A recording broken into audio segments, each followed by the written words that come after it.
Kozhikode medical കോളേജിലെ അത്യാഹിത വിഭാഗം ബ്ലോക്കിൽ പൊട്ടിത്തെറിച്ച ഉപകരണങ്ങളുടെ ദൃശ്യങ്ങൾ 24-ന് ലഭിച്ചു. കത്തിക്കരിഞ്ഞ നിലയിലാണ് ഈ ഉപകരണങ്ങൾ ഉള്ളത്. അതിന്റെ ദൃശ്യങ്ങളിലേക്ക്.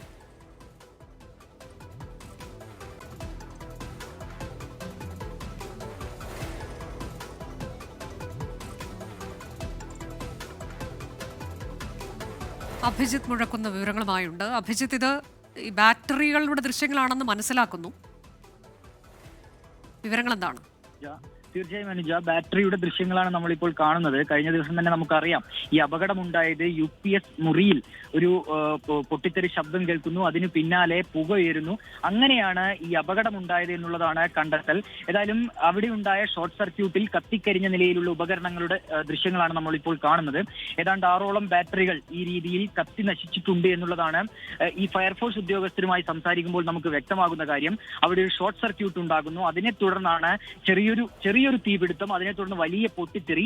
അങ്ങനെ പുക ഈ ബിൽഡിങ്ങിലാകെ പടരുന്നൊരു കാര്യങ്ങൾ മാറി. ഏതായാലും അതിന്റെ ദൃശ്യങ്ങളാണ് നമുക്കിപ്പോൾ കാണാനായി കഴിയുന്നത്. ഏതായാലും ഇതിലിപ്പോൾ എന്താണ് കൂടുതൽ സംഭവിച്ചതെന്ന അടക്കമുള്ള കാര്യങ്ങളിൽ ഒരു വ്യക്തത വരേണ്ടിയിരിക്കുന്നു. മറ്റ് പ്രാഥമികമായ ഒരു കണ്ടെത്തൽ മാത്രമാണ് ഇപ്പോൾ ടെക്നിക്കൽ വിഭാഗത്തിന്റെയും ഫയർഫോഴ്സിന്റെയും ഭാഗത്ത് നിന്നുണ്ടായിട്ടുള്ളത്. കൂടുതൽ പരിശോധന അത് ഈ ഉപകരണങ്ങൾ പരിശോധിക്കുന്നതിലൂടെയും ഒപ്പം തന്നെ മറ്റ് നടപടിക്രമങ്ങളിലൂടെയും ഇവർക്ക് വരുത്താനായി കഴിയുമെന്നാണ് നമ്മൾ പ്രതീക്ഷിക്കുന്നത്. ഏതായാലും അതിന്റെ ദൃശ്യങ്ങളാണ് ഇപ്പോൾ നമുക്ക് സ്ക്രീനിൽ കാണാൻ കഴിയുന്നത്. അനുജ, ഇതിലിപ്പോൾ എത്ര ബാറ്ററികൾ ആണ് പൊട്ടിത്തെറിച്ച നിലയിലുള്ളത്? അതിന്റെയൊക്കെ നമുക്ക് കൃത്യമായ വിവരങ്ങൾ ഈ ദൃശ്യങ്ങളിൽ നിന്ന് മനസ്സിലാക്കാൻ കഴിയുന്നുണ്ടോ അഭിജിത്ത്? അനുജ, കൃത്യമായൊരു വിവരങ്ങളിലേക്ക് എത്താനായി കഴിയുന്നില്ല. പക്ഷെ 6ഓളം ബാറ്ററികൾ ഈ രീതിയിൽ കത്തിക്കരിഞ്ഞിട്ടുണ്ട് എന്നുള്ളതാണ് ഫയർഫോഴ്സ് ഉദ്യോഗസ്ഥരുമായി ബന്ധപ്പെടുമ്പോൾ നമുക്ക് ലഭിക്കുന്ന വിവരം. അക്കാര്യത്തിൽ ഒരു സ്ഥിരീകരണം നിലവിൽ നമുക്ക് ലഭിച്ചിട്ടില്ല. ഏതായാലും ഇവ പൂർണ്ണമായും ഈ രീതിയിൽ കത്തിച്ച നിലയിലാണ്. ഒരു ഷോർട്ട് സർക്യൂട്ട് ഉണ്ടാകുന്നു. കഴിഞ്ഞ ദിവസം ഈ MRI സ്കാനിങ്ങിന്റെ ഒരു ഓവർലോഡിംഗ് ഈ കാഷ്വാലിറ്റിയിൽ ഉണ്ടായിരുന്നു എന്നാണ് പറയുന്നത്. അതിനെ തുടർന്ന് ചെറിയൊരു ഷോർട്ട് സർക്യൂട്ട് ഉണ്ടാകുന്നു. അങ്ങനെ ഒരു തീപിടുത്തം, പിന്നാലെ ഒരു വലിയ പൊട്ടിത്തെറി, പുക ഉയരുന്നൊരു സാഹചര്യങ്ങളിലേക്ക് കാര്യങ്ങൾ എത്തുന്നു. അതാണ് കഴിഞ്ഞ ദിവസം ഇവിടെ ഉണ്ടായത് എന്നുള്ളതാണ് പ്രാഥമികമായ ഒരു നിഗമനം, കണ്ടെത്തൽ. ഏതായാലും വിശദമായ ഒരു അന്വേഷണം ഇവിടെ വിദഗ്ധരുടെ നേതൃത്വത്തിൽ നടക്കും. അതിനുശേഷമായിരിക്കും ഇക്കാര്യത്തിൽ ഒരു സ്ഥിരീകരണം ഉണ്ടാവുക. ഇതിലെങ്ങനെയാണ് ഈ പൊട്ടിത്തെറിയിലേക്ക് പോയത് എന്നതിൽ ഇപ്പോൾ അതിൽ ചില സംശയങ്ങൾ ഉയരുന്നുണ്ടല്ലോ. ഒരു പുതിയ കെട്ടിടമാണ്, ഇവിടെ എത്ര പെട്ടെന്ന് ഇങ്ങനെ ഷോർട്ട് സർക്യൂട്ട് ഉണ്ടായ ഒരു പൊട്ടിത്തെറിയിലേക്കൊക്കെ പോകുമോ എന്നൊക്കെ സംശയങ്ങൾ അത് പല കോണുകളിൽ നിന്നും ഉയർന്നു വരുമ്പോൾ എന്താണതിൽ ആശുപത്രി അധികൃതർ കൃത്യമായി നൽകുന്ന വിശദീകരണം? അനുജ, അത് തന്നെയാണ് ഇപ്പൊ ആരോപണങ്ങളായി ഉയരുന്നത്. കാരണം കേവലം 1.5 വർഷം അല്ലെങ്കിൽ 2 വർഷത്തിൽ താഴെ മാത്രമാണ് ഈ ഒരു കെട്ടിടം ഉണ്ടായിട്ട്, ഈ ഒരു കെട്ടിടം നിർമ്മിച്ചിട്ടായിട്ടുള്ളൂ.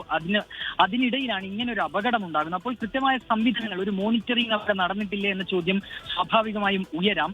ഇത് കാഷ്വാലിറ്റിയാണ്, നിരന്തരം രോഗികൾ എത്തുന്ന ഒരു സ്ഥലമാണ്, അതീവ സുരക്ഷ വേണ്ട ഒരു സ്ഥലം കൂടിയാണ്.